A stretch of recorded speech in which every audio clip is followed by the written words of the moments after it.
Perhatian. Konten ini mengandung konsep esensi ilahiyah yang membutuhkan aspek pemahaman mendalam, yang kemungkinan hanya dapat diakses dengan keterbukaan hati dan pikiran, untuk mencapai tingkat pencerahan dan kesadaran yang lebih tinggi. A'udzubillahi minasyaitonirrajim. Bismillahirrahmanirrahim. Robbi a'udzubika min hamazati sayatin wa a'udzubika robbi ayahdurun. Robbis rohli sodri wa yasirli amri wahlul uqdatam min lisani yafqahu qawli. Assalamualaikum warahmatullahi wabarakatuh. Lanjut, kita akan berbicara langsung dengan Mas Sony Wicaksono. Apa kabar, Mas? Baik, alhamdulillah. Alhamdulillah. Oke, Mas Sony Wicaksono, kita langsung berbincang-bincang aja. Kemarin kita udah bicara tentang Al-Quran, dan sekarang kita akan lanjut bahwa Al-Quran itu sebenarnya ada di mana gitu ya. Kan kemarin kita bicara bahwa Al-Quran itu tidak hanya untuk orang Islam gitu, dan kita sudah mulai bisa merubah dan meluaskan paradigma gitu. Oh, ternyata Quran itu tidak hanya sebatas itu gitu. Nah, sekarang langsung berbicara tentang Al-Quran, di manakah kau berada? Silakan, Mas Sony. Sebelumnya saya mau buka dengan salam dulu. Assalamualaikum warahmatullahi wabarakatuh. Salam sejahtera buat kita semua. Mudah-mudahan Bapak Ibu yang mendengarkan, melihat acara ini, saya sebenarnya lagi ngobrol-ngobrol sama Abu Marlo. Bapak Ibu melihat, mendengarkan, bisa mendapatkan manfaat. Kita kemarin diskusi, belajar bahwa kita ini haknya cuman boleh mengajak orang, menginspirasi, tetapi tidak bisa memaksa. Jadi Bapak Ibu silahkan, kalau ada dalam pembicaraan ini yang ada manfaatnya, silahkan dijadikan kesadaran di hatinya, di pikirannya. Tapi kalau ada yang enggak, ya apa-apa gitu, kira-kira. Nah, sebelumnya kan kita di episode season 1, episode 1, itu kan kita sudah mendiskusikan mengenai dan mudah-mudahan sudah menjadi kesadaran bahwa Al-Quran itu petunjuk fisik. Dan juga ada yang non-fisik, yang dianugerahkan Allah tidak hanya kepada orang yang beragama Islam, tetapi kepada seluruh manusia kan. Nah, jadi bahkan kemarin juga kita bahas itu untuk seluruh makhluk di alam keberadaan gitu. Nah, pada diskusi saya kali ini sama Abu Marlo, Bapak Ibu sekalian juga jadi pesertanya, itu kita akan membahas tentang kitab yang non-fisik. Karena kalau kitab fisik Al-Quran kan kita semua udah tahu kan, yang di buku cetak gitu kan. Jadi sekarang kita mau bahas yang non-fisik. Nah, jadi kalau kita lihat Al-Quran itu atau Alkitab atau buku petunjuk itu kan ada dua jenis, ya kan. Pertama yang namanya yang fisik, ya, yang seringkali disebut sebagai mushaf. Ya, mushaf atau lembaran-lembaran yang dikumpulkan menjadi sebuah buku ya. Jadi mushaf namanya. Kan karena saya orang Jawa dahulu tuh mengenal mushaf itu dengan istilah namanya kitab garing atau kitab kering, ya, kitab kering. Nah, kitab kering itu adalah kitab yang lembaran bentuknya seperti itu. Nah, itu yang pertama. Yang kedua, Alkitab juga ada yang non fisik, yaitu yang disebut kitab, ya. Jadi kitab itu bisa berbeda dengan mushaf, ya kan. Makanya ada istilah yang menyebutnya misalnya, wah dia itu kitab yang berjalan. Nah, kitab yang berjalan artinya ya itu non fisik di dalam dirinya. Nah, orang Jawa menyebutnya sebagai kitab teles. Kitab teles tuh bahasa Jawa artinya kitab basah. Kitab basah artinya non fisik. Jadi artinya dia itu tidak kering oleh panas, ya kan. Tidak lapuk oleh cuaca, tidak lekang oleh waktu. Gitu. Nah, sekarang kita bahas namanya kitab non fisik itu adanya di mana. Nah, ini maaf ya kalau nggak mainstream, jadi merubah mindset Bapak Ibu sekalian yang mungkin pemahamannya sebelumnya umum gitu. Nah, jadi kalau kita lihat, ternyata setiap diri kita, setiap masing-masing dari kita tuh diberikan Alkitab di dalam diri kita masing-masing. Jadi kemarin kita bicara tentang buku manual, itu di dalam atau di luar, yaitu di dalam. Jadi nggak harus beli ke toko buku atau kemana untuk memilikinya, semua masing-masing sudah memiliki, kan. Nah, itu ada di Al-Quran, boleh dibuka surat 68 ayat 36. Surat 68 ayat 36. Iya. A'udzubillahi minasyaitonirrajim. Bismillahirrahmanirrahim. 68 ya Mas ya? Iya, betul. Atau adakah kamu berbuat demikian, bagaimana kamu mengambil keputusan? Nah, mengambil keputusan. Bagaimana cara kita mengambil keputusan menurut petunjuk Allah, ya? Coba lanjut 37-nya. Atau adakah kamu mempunyai sebuah kitab yang diturunkan Allah yang kamu membacanya? Nah, jadi apakah kamu mempunyai sebuah kitab yang kamu membacanya? Waktu ayat ini turun, kitab dalam bentuk tulisan atau mushaf itu belum ada. Iya. Jadi yang dimaksud Allah itu kitab yang di mana yang kamu membacanya. Ini bisa dua ya. Jadi bisa bentuknya kalau sekarang kitab mushaf, tetapi pada saat itu hakikatnya sebenarnya yang kamu miliki di dalam dirimu masing-masing. Gitu. Dan di sini kan pertanyaan retorik, apakah kamu mempunyai sebuah kitab yang kamu membacanya? Perlu dijawab nggak pertanyaan ini? Punya atau enggak? Ya ini udah dikasih kan harusnya. Ya pasti udah dikasih. Ini kan dalam bentuk pertanyaan retorik ya. Iya. Jadi nggak perlu dijawab punya atau enggak, udah pasti punya. Nah, pertanyaannya, apakah kamu membacanya? Ya kan, membaca. Nanti di sesi berikutnya kita akan bahas mengenai bagaimana cara membacanya. Nah, lanjut deh. Oke, 38-nya. Ya. Bahwa di dalamnya kamu benar-benar boleh memilih apa yang kamu sukai untukmu. Nah, jadi di dalamnya itu banyak sekali petunjuk Allah, tetapi petunjuk itu selalu dalam bentuk pilihan karena Allah nggak pernah memaksa. Jadi silahkan memilih gitu. Nah, silahkan dilanjutkan lagi.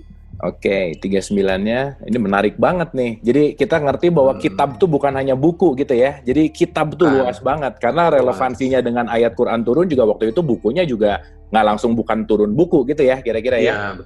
Oke Mas, ini menarik nih. Atau apakah kamu memperoleh janji yang diperkuat dengan sumpah dari kami yang tetap berlaku sampai hari kiamat? Sesungguhnya kamu benar-benar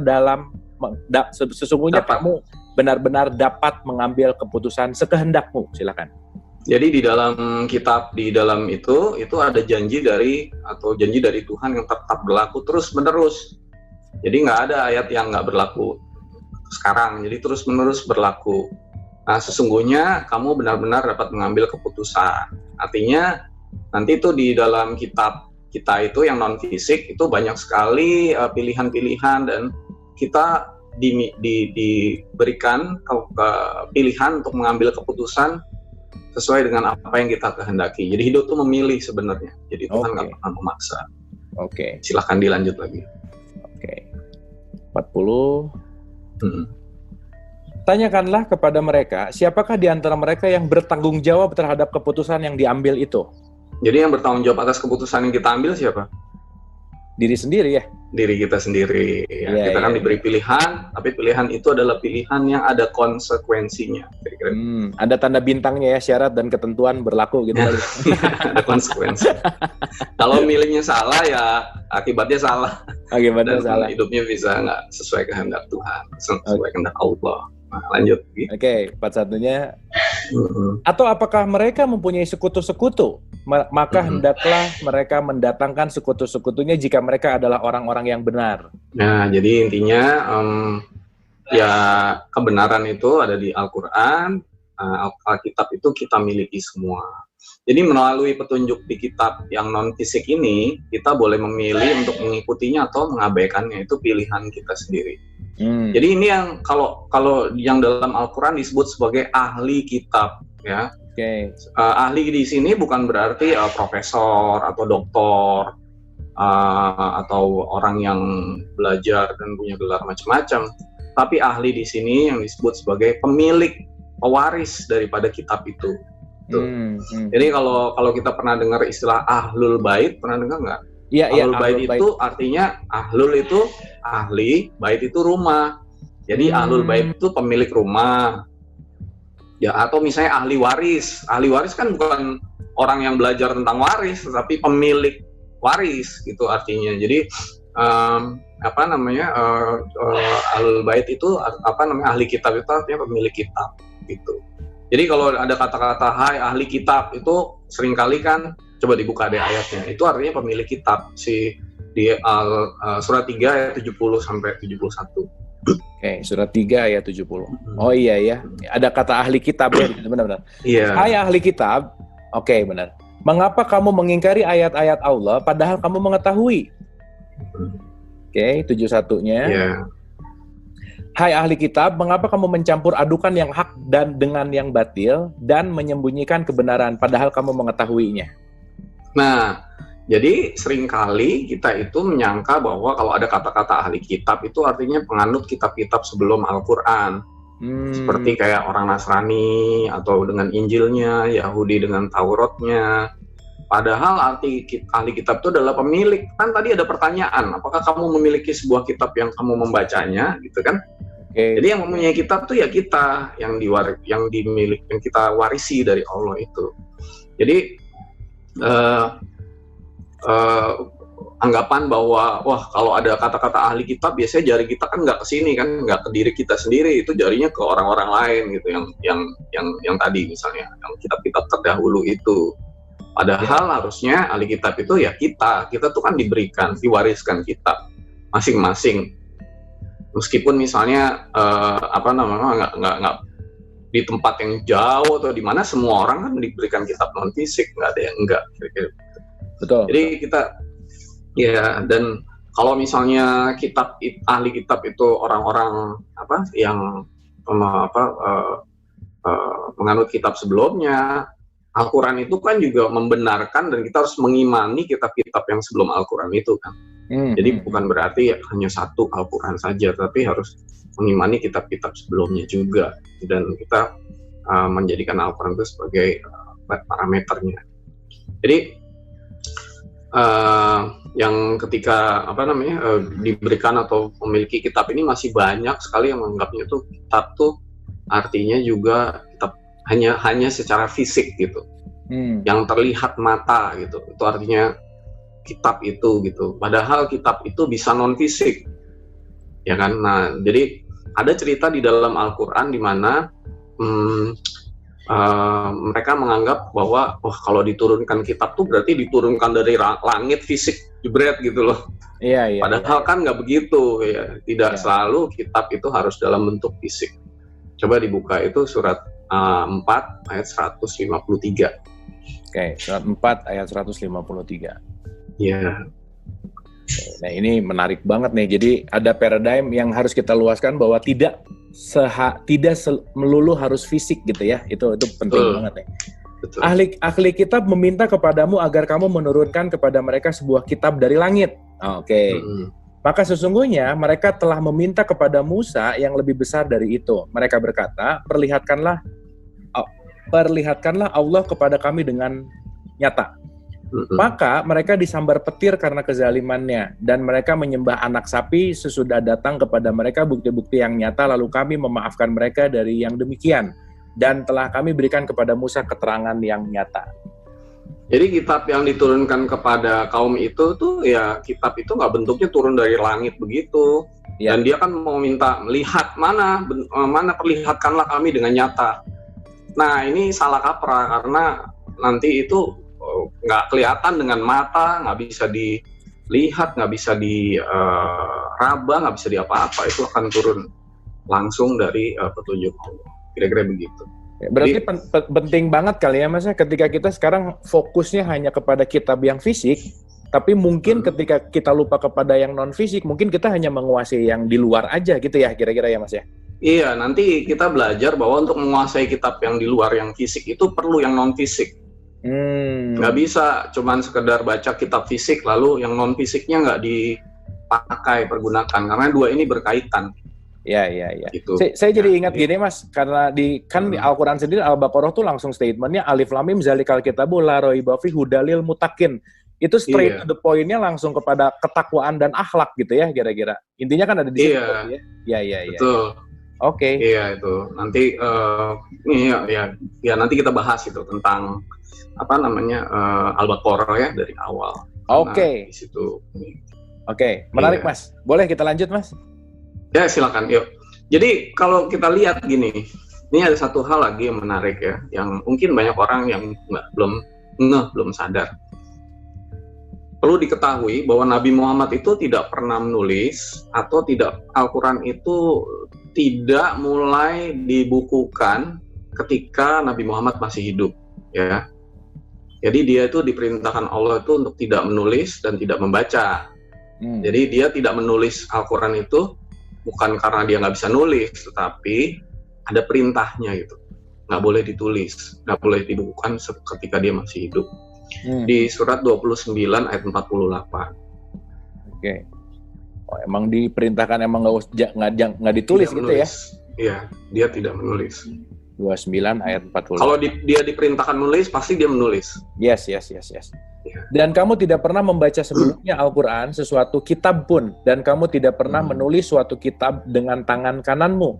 Andai kata kamu pernah membaca dan menulis, benar-benar ragulah orang yang mengingkarimu. Iya, jadi ceritanya dulu itu, beliau itu tidak menulis dan tidak membukukan sampai selesai. Jadi beliau tuh menyuruh salah seorang antara lain tuh Zaid bin Sabit untuk mendokumentasikan apa-apa wahyu yang diucapkan. Tapi ketika Nabi Muhammad meninggal, barulah ada upaya untuk mengumpulkan tulisan-tulisan itu yang berisikan ayat-ayat Quran yang mulai dilakukan. Jadi misalnya dimulai dari Khalifah Abu Bakar, itu atas usulan waktu itu Umar bin Khattab. Lalu kemudian ada satu peperangan yang mengakibatkan banyak orang yang hafal Quran itu meninggal. Namanya itu peperangan Yamamah, jadi meninggal. Jadi karena banyak yang meninggal, baru ada kekhawatiran dan concern. Kemudian Al-Quran itu dibukukan dan selesai pada Khalifah Utsman dalam berbagai jenis mushaf. Dan mushaf yang kita pakai sekarang itu namanya mushaf Al-Imam atau mushaf Utsmani, itu salah satu jenis mushaf. Makanya disebutnya mushaf karena itu kumpulan lembaran yang dibukukan, gitu. Disebutnya mushaf Utsmani. Gitu. Jadi antara mushaf sama kitab itu dua hal yang belum tentu sama, gitu kira-kira. Dan selama Nabi Muhammad hidup, lalu sekitar 25 tahun lah ya setelah beliau wafat itu, Al-Quran dalam bentuk buku itu belum ada. Jadi waktu itu pedoman hidupnya menggunakan apa kalau Al-Quran itu belum berbentuk fisik? Iya. Nah, jadi itu sebuah cerita. Jadi lebih lanjut, ada satu yang menarik. Jadi waktu Nabi Muhammad menyebut Al-Quran, beliau itu kan kata-katanya kan adalah wahyu dari Allah, nggak dicampur-campur nafsunya atau persepsi atau opini dia. Jadi apapun yang disampaikan oleh Allah, ya itu yang disampaikan. Nah, kan waktu beliau menyebut Al-Quran itu kata-katanya adalah ini atau itu, gitu kan? Ya. Nah, coba dibuka itu tadi ya, misalnya kemarin kita baca di episode sebelumnya tuh 4520 ya kan? Ya. Ya. Ini 4520 ayat pertama waktu belajar Quran, Mas. Jadi pas inget banget, Mas. Oke. Iya. Oh ya, di sini statementnya. Kita mungkin nggak usah baca sampai selesai kalau ayatnya panjangnya. Saya cuma mau tunjukin ini adalah ini atau itu. Oke. Di sini ada kata-kata di terjemahannya, Al-Quran ini adalah pedoman bagi manusia. Tapi di dalam konsep bahasanya di sini ada kata-kata hadza basairulinas gitu. Ya dia. Jadi kata-kata Al-Qurannya ada nggak itu? Nggak ada sebenarnya. Nggak ada. Yang ada hadza. Hadza itu artinya ini kan? Yes. Jadi kalau mau dibaca benar, ini adalah pedoman bagi manusia, gitu kan? Nah, coba buka lagi tadi kemarin ada di episode 3138 ya, Mas?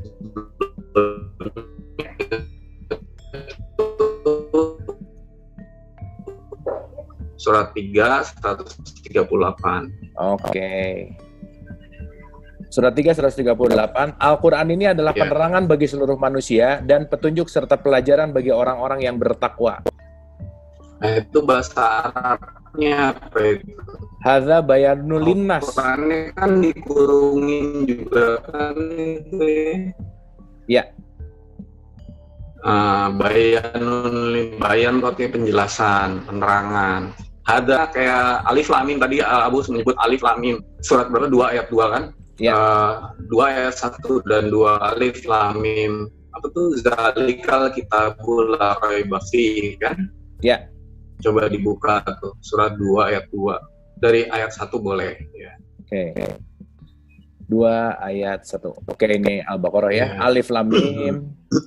2 ayat 2-nya zalikal kitabul la raiba fihi. Kitab Al-Qurannya juga dikasih kurung. Kitab ini, kitab itu ya kan?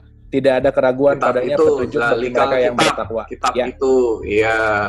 Saya mau nanya, kan ini ada kata-kata kitab itu. Waktu ayat ini turun, kitab itu udah ada belum fisiknya? Iya, belum ada deh. Belum ada, iya, belum ada. Ya. Gitu. Surat 31 ayat 1 misalnya coba. 31 ayat 1. Oke ya. Alif Lam Mim. Iya. Inilah ayat-ayat Al-Quran yang mengandung hikmah. Inilah tilka ya. Kitabum mubin. Ya, tilka, zalika, hadza itu artinya menunjuk kepada sesuatu. Kan? Jadi itu ada banyak lagi ya di Al-Quran. Mungkin kalau kita buka, satu lagi deh ya. Surat 3 ayat 51. Oke, 3:51. Sesungguhnya Allah, Tuhanku dan Tuhanmu, karena itu sembahlah Dia, inilah jalan yang lurus. Nah, kalau Allah di Al-Quran menyebut jalan lurus tuh hada sirotim mustaqim. Jadi ini jalan yang lurus, ya kan? Nah, jadi pertanyaannya, karena kitab fisiknya belum ada waktu itu, maka kalau orang menyebut ini atau itu tuh biasanya nunjuk sesuatu nggak? Pasti. Kan itu kata tunjuk sesuatu. Iya, kata tunjuk. Jadi kalau waktu itu kata tunjuknya ini atau itu tidak menunjuk sesuatu, maka bukan ke sebuah mushaf atau buku cetak, ya kan? Karena tadi kan kita bilang kitab sama mushaf itu kan beda, ya kan? Jadi pasti bukan sebuah mushaf. Jadi dia menunjuk ke mana itu berarti kan? Nah, coba dibuka lagi surat 29 ayat 49. Oke. 29 ayat 49. Ya. Auzubillahiminasyaitonirrajim. Bismillahirrahmanirrahim. Sebenarnya Al-Quran itu adalah ayat-ayat yang nyata di dalam dada orang-orang yang diberi ilmu. Dan tidak ada yang mengingkari ayat-ayat kami kecuali orang-orang yang zalim. Jadi waktu menunjuk kitabnya nggak ada, misalnya ke sini, ke sana, itu nunjuknya kemana? Ini kalau di sini sih ada informasi baru bahwa ke sudut, ke dada ya, ini tunjukkan. Ke dada, iya ke dada atau ke kesadaran. Tapi kan itu bilangnya ke dada kan, sudut itu bisa terjemahan sebagai kesadaran, bisa juga di dalam dada. Ya. Jadi Al-Quran itu yang non fisik itu letaknya di mana? Oke, jadi berarti di kalau mana diletakkan di dalam dada. Iya. Nah, di dalam kesadaran atau di dalam dada orang-orang diberi petunjuk oleh Allah. Jadi yang dimaksud Al-Quran non fisik itu adanya di dalam dada. Nah, itulah petunjuk yang selalu Allah berikan. Nah, di dalam dada itu ada apa? Hati. Ada hati nurani. Jadi di dalam situ sebenarnya Allah memberi melalui hati atau hati nurani itulah Allah memberikan petunjuk, ya kan? Karena di dalam hati itu ada kesadaran yang lebih dalam dibandingkan sekedar otak. Melalui kesadaran itulah Allah memberi petunjuk. Jadi bukan ke otak, bukan melalui pengetahuan pikir di gitu otak. Iya. Bukan, nggak bisa kalau dipikir, tapi melalui kesadaran yang ada di dalam hati, ya kan? Jadi beda itu antara pengetahuan di otak sama kesadaran di dalam hati, ya kan? Jadi nanti kalau ada season berikutnya kita akan bahas apa bedanya pengetahuan dan kesadaran, ya kan? Itu dua hal yang berbeda. Nah, coba kita renungkan lagi sekarang. Al-Quran itu ada ayat-ayat yang nyata atau petunjuk-petunjuk yang ada di dalam dada orang-orang yang diberi ilmu, ya kan? Padahal kemarin dibilang bahwa Al-Quran itu menjelaskan segala sesuatu. Nah, kalau kita baca di forum-forum seperti ini, pasti yang dipikiran, bukan pastilah, saya bisa berasumsi bahwa yang ada di hati dan pikiran kita tuh ilmunya ilmu agama kan? Iya. Hanya ilmu agama, betul nggak? Betul. Ya kan, Al-Quran ini adalah petunjuk yang ada di dalam dada untuk orang-orang yang diberi ilmu. Nah, ini ilmu agama nih gitu kan? Ilmu tentang spiritual gitu, betul nggak? Padahal yang dimaksud ilmu tuh apa sih? Ilmu apa? Apakah termasuk ilmu fisika, ada nggak? Iya. Ilmu matematika ada nggak? Luas ya, sebetulnya ilmu luas. Kimia ada nggak? Ilmu ekonomi ada nggak? Nah, jadi ilmu. Nah, coba saya cerita sedikit ya. Nah, ini cerita ya. Dulu di abad pertengahan, Islam tuh maju sekali, ya kan? Ya. Waktu Eropa itu masih dalam kegelapan, di Age of the Darkness, itu yang namanya Islam tuh maju sekali. Ada orang yang namanya Ibnu Rusdi atau Averroes, ya kan? Ada orang yang namanya Ibnu Sina atau Avicenna. Ada sebagai orang-orang ini, dua orang ini jago kedokteran, matematik, ya kan? Ada juga, tahu nggak Kang Abu, nama orang namanya Aljabar? Iya. Nah, kita belajar Aljabar kan? Iya. Tahu nggak kita bahwa angka-angka itu dari 1 sampai 0 itu yang nemuin orang ilmuwan Islam namanya Al-Khawarizmi. Nah, jadi yang menemukan angka-angka di dalam matematik itu orang ilmuwan Islam loh. Nah, itu matematik. Tahu nggak kalau ilmu kimia itu yang nemuin itu namanya Ibnu Hayyan. Itu ilmuwan Islam. Tahu nggak kalau ada seorang ahli filsafat yang lebih dalam, lebih tinggi tingkatannya dengan dari Aristoteles dari Yunani namanya Al-Farabi. Iya, itu ilmuwan Islam. Atau misalnya Al-Kindi. Ya. Al-Kindi. Ada dulu ahli sosial dan ekonomi namanya Ibnu Khaldun. Makanya ada Universitas Ibnu Khaldun di Bogor kan. Itu orang-orang ilmuwan Islam. Ada lagi di bidang keagamaan yang sangat dalam namanya Al-Tabari, Ibnu Jarir Al-Tabari. Itu juga orang Islam. Ada lagi Imam Ghazali, Imam Bukhari, wah banyak lah. Nah, ini nih ilmuwan ini, orang-orang ini adalah ilmuwan orang-orang yang sudah mengetahui mengenai rahasia ini, bahwa kitab itu bukan cuma yang sekedar di buku, yang ada di hati, di dalam kalbu itu. Nah, ilmuwan-ilmuwan ini memahami sehingga dia dapat menggali tidak hanya Al-Quran yang fisik, tetapi yang non-fisik di dalam hati nurani manusia itu. Kita mungkin berpendapat ya bahwa ilmu-ilmu ini adalah akibat pemikiran mereka. Sekarang saya mau nanya, apa ada sih ilmu yang di alam ini yang akibat pemikiran manusia tanpa dianugerahkan oleh Allah? Ada nggak? Benar Mas, ya nggak mungkin ada lah, kan semuanya datang dari Dia juga ya. Semuanya datang dari Allah. Makanya nggak ada ilmu yang ada karena pemikiran kita sendiri, itu nggak ada. Sehingga segala ilmu yang baru, penemuan, inovasi, intuisi, creativity, yang baru-baru ya, yang baru bukan yang lama nih, artinya bukan yang dapat dari belajar, tetapi yang benar-benar ditemukan baru, itu semua dari Allah.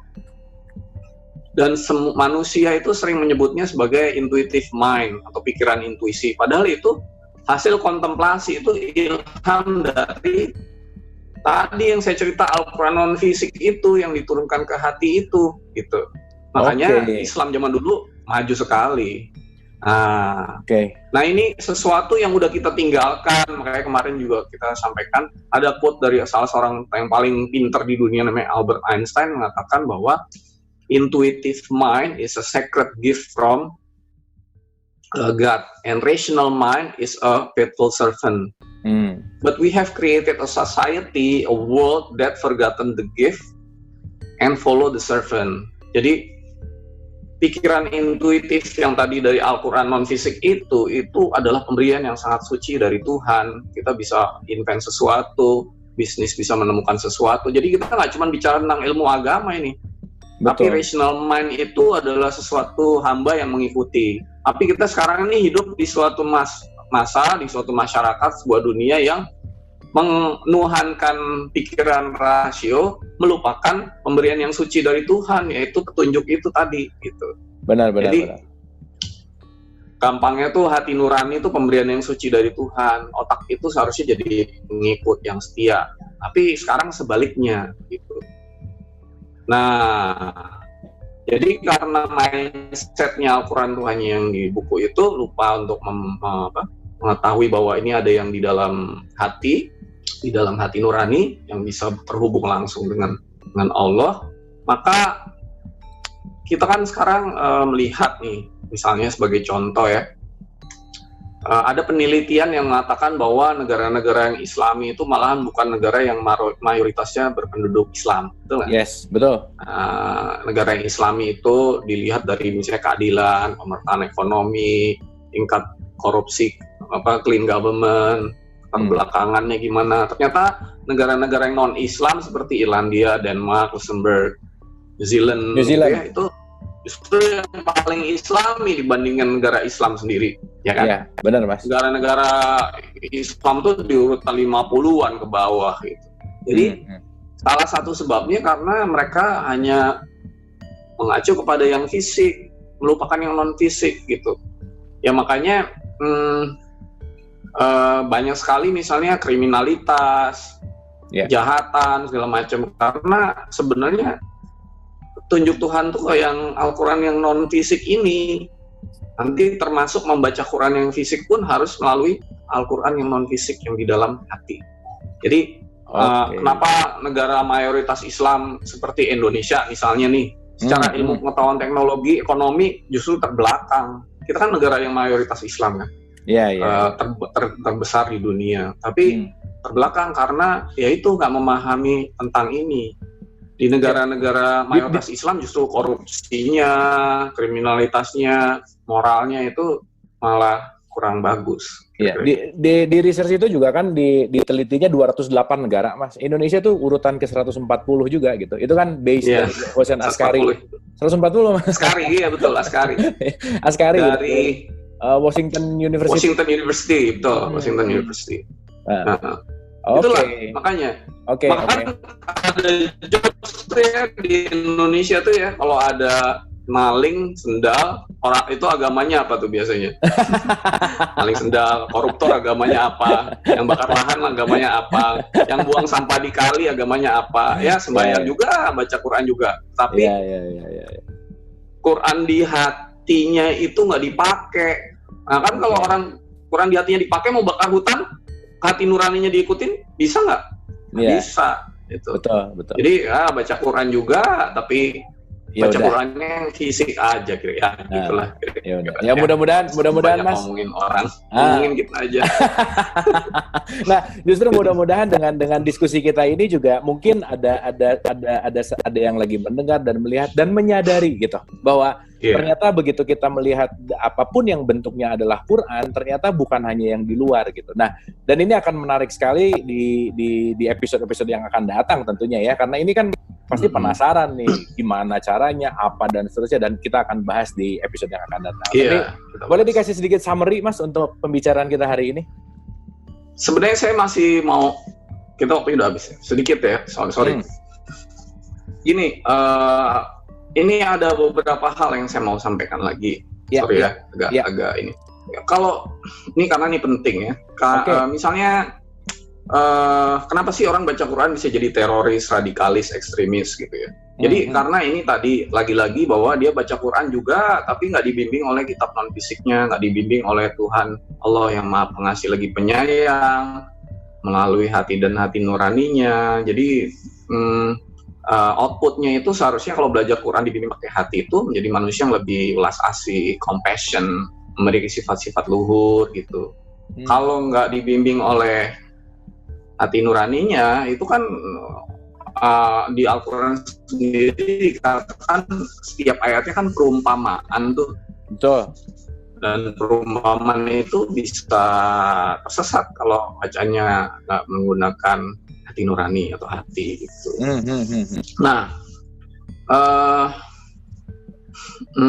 kalau kita lihat ya, untuk memahami Al-Quran ini, itu Tuhan itu, Allah itu memberikan sarana. Jadi kita dikasih mata, ya kan, yang harus dibuka, diarahkan, melihat, mendengar petunjuk Allah. Nah, mata ini adalah mata hati, gitu kan? Nah, jadi pendengaran atau penglihatan ini bukan yang fisik, karena juga berlaku bagi kaum disabilitas gitu, tapi mata hati loh. Jadi, tapi sedikit sekali orang yang bersyukur dan menggunakannya dengan sebaik-baiknya, ya kan? Misalnya satu ayat lah di 1678, kira-kira begitu. Surat 16 ayat 78. Oke, kita lihat ya, 16 ayat 78. Dan Allah mengeluarkan kamu dari perut ibumu dalam keadaan tidak mengetahui sesuatu pun, dan Dia memberi kamu pendengaran, penglihatan, dan hati agar kamu bersyukur. Nah, jadi diberikan penglihatan oleh hati agar kamu bersyukur, ya kan? Nah, sayangnya kita ini kebanyakan, ya termasuk saya juga lah ya, saya juga baru belajar hati. Karena saya ini hidup punya mata, bisa melihat, Jadi kalau mata hati saya tertutup, nggak bisa baca Quran, nggak bisa baca petunjuk Tuhan, petunjuk Allah, nggak bisa mendengar petunjuk Allah, itu ya nggak apa-apa, karena ya mata saya juga masih bisa lihat, kira-kira gitu. Kuping saya kan bisa dengar. Masalahnya kalau nanti misalnya udah meninggal, telinganya nggak ada, matanya nggak ada, kita mau pakai apa untuk mencari jalan keselamatan kepada jalan cahaya Allah itu? Hanya mata hati kan? Oke. Nah, jadi selama hidup kita mungkin buta hatinya, tetapi kalau udah mati lebih buta lagi karena nggak ada mata fisiknya. Coba dibuka itu surat 17 ayat 72. Oh iya. Dan ayat ini juga kan berlaku untuk semua ya. Tidak semua terlahir dengan memiliki dan bisa melihat secara fisik gitu ya. Fisik, betul. Ini ngomong tentang fisik. Padahal petunjuk itu kalau nggak fisik ya gimana gitu ya. Karena kan berlakunya kalau kemarin kita bicara untuk manusia, untuk semesta lagi. Oke, 17:72. Dan barang siapa yang buta hatinya di dunia ini, niscaya di akhirat nanti akan lebih buta pula dan lebih tersesat dari jalan yang benar. Nah, gitu. Jadi bahkan kalau dibuka lagi ya satu ayat, misalnya di surat 7 ayat 179, sebagian besar manusia itu tidak membuka hatinya ketika hidup. Oh iya. Dan sesungguhnya kami jadikan untuk isi neraka jahanam kebanyakan jin dan manusia. Mereka mempunyai hati tetapi tidak dipergunakannya untuk memahami ayat-ayat Allah, dan mereka mempunyai mata tidak dipergunakannya untuk melihat tanda-tanda kekuasaan Allah, dan mereka mempunyai telinga tetapi tidak dipergunakannya untuk mendengar ayat-ayat Allah. Mereka itu sebagai binatang ternak, bahkan mereka lebih sesat lagi. Mereka itu adalah orang-orang yang lalai. Betul. Jadi kebanyakan dari kita begitu. Nah, kebanyakan dari kita tuh nggak sadar ada dua jenis kitab, ada dua jenis Al-Quran, yaitu fisik dan non-fisik, yang harus dibuka, diarahkan untuk bisa mendengar dan melihat petunjuk-petunjuk Allah itu. Oke. Mungkin itu kali ya esensi pembicaraan santai siang hari ini. Oke, ini sih sebenarnya nggak santai Mas, lumayan. Ngomongnya sih santai, tapi nggak tahu nih aku dengarnya mind blowing lah, maksudnya ternyata ada ini, banyak baru banyak aha moment yang terjadi. Oke, mungkin Mas final statement untuk episode. Nah, jadi banyak dari kita itu tidak menyadari ada kitab di dalam dada yang namanya hati atau hati nurani. Nurani itu artinya nur, itu cahaya, ani itu cahaya dari, ani itu artinya aku, jadi nurani itu cahaya dari Allah. Sebagian besar tuh yang tahu tuh kitab di luarnya aja yang tercetak itu, yang fisik. Jadi sehingga sebagian besar tidak bisa mendengar, melihat dengan menggunakan kitab non fisik atau hati ini. Hatinya nggak aktif, jadi nggak bisa memahami secara hakikat bahkan kitab yang fisik itu gitu. Nah, hubungan antara, tapi dua-dua ini tidak terpisahkan. Jadi banyak sekali orang yang tadi ya membaca Al-Quran tapi jadi salah arah. Tapi harusnya kalau membaca Quran dengan dibimbing oleh Quran yang di dalam, yaitu dibimbing Allah melalui hati nuraninya, itu akan membawa kita kepada jalan keselamatan atau jalan yang lurus. Tidak hanya ketika kita hidup, tapi juga pada saat kita sudah meninggal, ya. Nah, jadi ketika kita menggabungkan dua ini antara fisik dan non fisik, maka ketika kita membaca Quran fisik juga kita membiarkan hati kita dibimbing oleh Allah melalui kasih sayangnya yang tidak hanya membuat kita hidup kita jadi maju secara spiritual dalam hal duniawi, tapi saya tadi bilang secara ilmu pengetahuan, teknologi, ekonomi, semua makhluk secara kaum itu bisa maju gitu. Nah, termasuk kesadaran spiritualnya, arahnya pasti menjadikan kita itu menjadi makhluk Allah yang lebih welas asih, penuh dengan kasih sayang, jadi rahmat dan kasih sayang bagi seluruh sesama alam di alam semesta ini, kira-kira begitu. Oke, thank you Mas Sony, luar biasa sekali pembicaraan kita hari ini. Jadi kalau tadi judul kita adalah Quran di manakah kamu berada, di manakah kamu berada, ternyata di manakah beradanya nggak pernah jauh-jauh. So, mudah-mudahan dengan menyaksikan ini kita lebih mendapatkan suatu kesadaran yang baru bahwa tidak hanya yang di luar, tapi bagaimana apapun intinya adalah yang ada di dalam. Mudah-mudahan pembicaraan kita ini bisa menghantarkan kita ke dalam, dan mudah-mudahan apa yang kita diskusikan ini ada selalu manfaatnya. Sampai ketemu di episode yang akan datang. Kita bertumbuh bersama untuk selalu membuka hati. Terima kasih. Wabillahi taufiq walhidayah. Assalamualaikum warahmatullahi wabarakatuh.